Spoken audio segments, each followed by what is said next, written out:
Hey guys, hope you're all having a great day today. This is another drill brought to you by Basement Billiards, coming out of Cleveland, Ohio. So in this drill, we're going to want to move the ball around in a clockwise motion, going from one square to the next. There's only a couple rules here, that being you have to go in order around the table from the 3 squares. And the only other rule is your cue ball is not allowed, or the ball your object ball hitting is not allowed to hit any other ball on the table.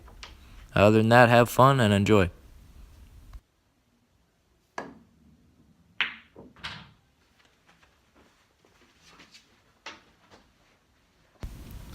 So as you guys can see, this drill is going to help you with your draw shot, your touchy, nice, easy shots like that one you could see there. And it's also going to help you play English up and down the rails and help you move the cue ball up and forth, back and down the table.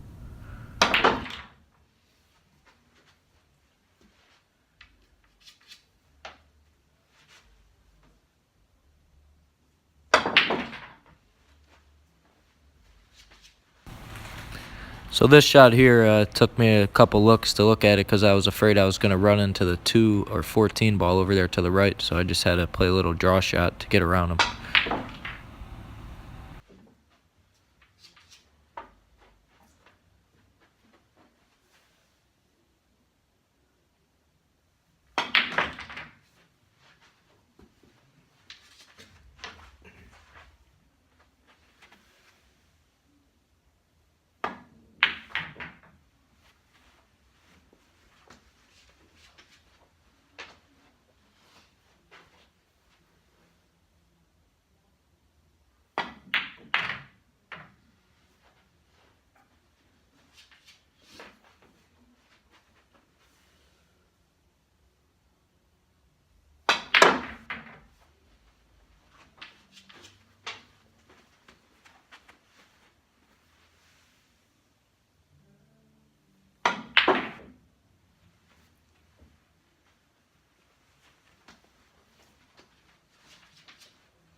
Feel free to like, comment, subscribe, and add any comments that you'd like to these videos. Thank you for watching, and we'll see you again next time.